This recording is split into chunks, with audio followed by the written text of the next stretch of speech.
Now, this segment here, the straight talk. This is not a comparison. This is facts. I want to say that from the beginning. This is not a comparison. This is facts. Because I want to bring this up because I want to bring this up. Let me just put it that way. Because I want to bring this up. This is your Secretary of Defense. Beside him is his brother. Hegseth's younger brother is serving in a key role inside the Pentagon. Defense Secretary Pete Hegseth's younger brother is serving in a key position inside the Pentagon as a Department of Homeland Security liaison and senior advisor, Hegseth's office confirmed. The high-profile job has meant meetings with, he met with Conor McGregor, went to Guantanamo Bay and all that. Phil Hegseth's his name. His official title is Senior Advisor to the Secretary for the Department of Homeland Security and Liaison Officer to the Defense Department. Phil Hegseth, one of a number of talented DHS liaisons to DOD, is conducting touch points with U.S. Coast Guard officials on the Secretary's Indo-Pacific trip, which includes stops in Hawaii, Guam, the Philippines, and Japan. Wilson also said in response to a query by the Associated Press. Border security, responsible DHS, has been highlighted as one of the top priorities for President Donald Trump, and thousands of U.S. troops have been deployed to the border to assist DHS with curbing illegal immigration. Now, his brother is sitting in the office in the Pentagon because of him. Only because of him. What is his background? Let me break it down to you. He's a podcaster. He worked with his brother at one time before. He worked alongside his older brother when Pete Hegseth was CEO of Concerned Veterans for America, a nonprofit that fell into financial difficulty during his time there. He paid his brother right here, $108,000 to do media relations for the organization according to federal tax records. $108,000 in a nonprofit organization that went under or lost financial difficulty due to him being in charge and him getting $108,000 a year. Nepotism laws guide government hiring. Nepotism laws guide government hiring. A 1967 federal nepotism law prohibits government officials from hiring, promoting, or recommending relatives to any civilian position over which they exercise control. Further review of Phil Hegseth's hiring would be needed to determine if it ran afoul of federal nepotism laws, but it does not pass the smell test. Basically, they're saying he shouldn't be in the position. Now, we've seen nepotism in government. Let's just go back a little bit. There are also exceptions to the nepotism law for the president's office. In his first term, Trump appointed his son-in-law, Jared Kushner, to serve as a senior advisor. When he was president, Bill Clinton named First Lady Hillary Clinton to serve on his healthcare task force. In the Biden administration, Jake Sullivan served as national security advisor to the president, while his brother Tom Sullivan was the counselor of the State Department. Now, you probably don't care about this. You look at it, they do it all the time. Nepotism is alive and well when you talk about white men in government. Let's just be real. As a whole, it happens all the time. Nepotism.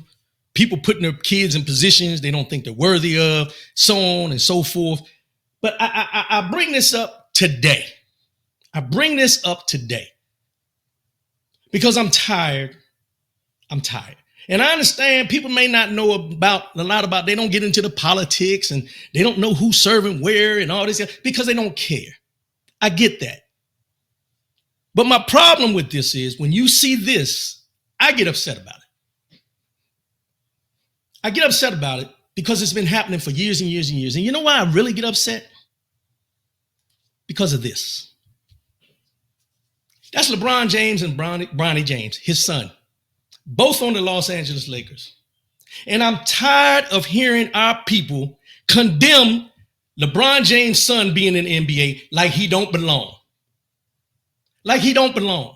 I'm tired of hearing our people, specifically Stephen A. Smith, the pundits, and other people in conversations saying that Bronny James shouldn't be in the league when we got white folks doing this stuff every day and nobody says nothing. But when you have a black father taking care of his black son, everybody's in an uproar. He shouldn't be there. He took somebody's spot. Shut up. And this is the last time I'm going to talk about this, but I want to get this off my chest today.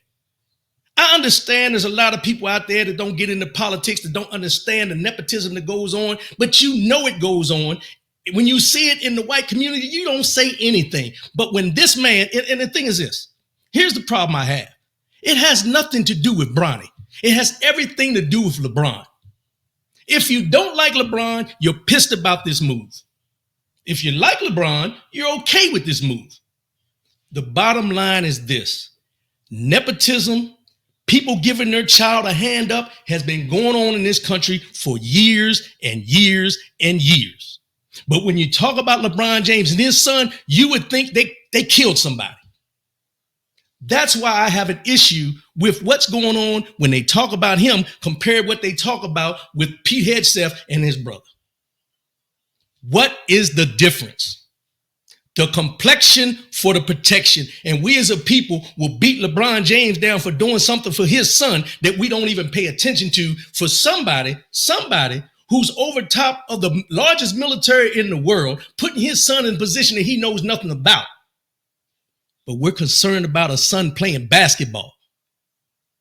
And I'm adamant about this because I had many discussions on this. Many. And my biggest question to them is, what's the issue? He doesn't deserve to be there. He's not that good. Let me give you some names in sports that some of y'all may have forgot about that are so adamant about LeBron James and his son. George Karl, remember the coach? The revered coach George Karl, supposed to be this great guy.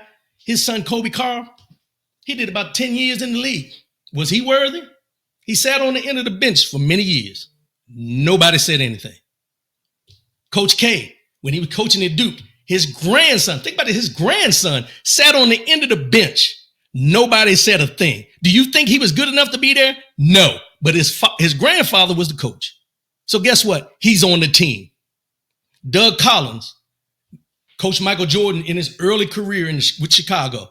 Doug Collins' son played at Duke and then jumped from Duke to being an assistant coach in the NBA under his father. But nobody had anything to say about that.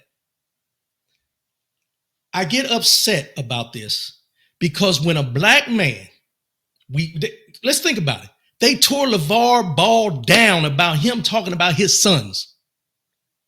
Any man, and I'm not going to go black and white, any man who doesn't do everything in his power to take care of his kids, his son, to give him a standing somewhere, and you have a problem with that, but you don't have a problem with what's going on in this administration with these people that are running this country, doing the same thing behind closed doors. Why? Because you're not paying attention to that. You would rather revere LeBron James taking care of his son because you don't like him or however you feel, rather than worrying about what these people can do as a whole to your livelihood in this country. That's why I'm so adamant about it. And I'm not going to apologize for being adamant about this, but it just eats at my soul to see us tear down LeBron James for doing what he's doing for his son and overlook all the other things that are going on around us. Stephen A. Smith called this man out as a father. Stop this. And then people saying he shouldn't have confronted him. Yes, he should have. Yes, he should have, because he wasn't talking sports. He was talking about his parenting. But we want to overlook that. Bronny shouldn't be in the league. This, that, and another thing. I'm going to ask you this. Anybody out there that has a problem with it, let me ask you this question. If you were in the position and had the stature that LeBron James had, are you telling me that if you had the opportunity to put your son in a position, no matter what it is, you wouldn't take advantage of it? This man's been the face of the league since he was 19 years old. He had an opportunity to get his son in the league. And it's not like his son is sorry. Let's just go there. It's not like he can't play. But for people to actually vilify this young man and his father for playing a sport, let's go for playing a sport, but you overlook the ones that are tearing this country down from the inside out. But you're mad at him for playing a sport.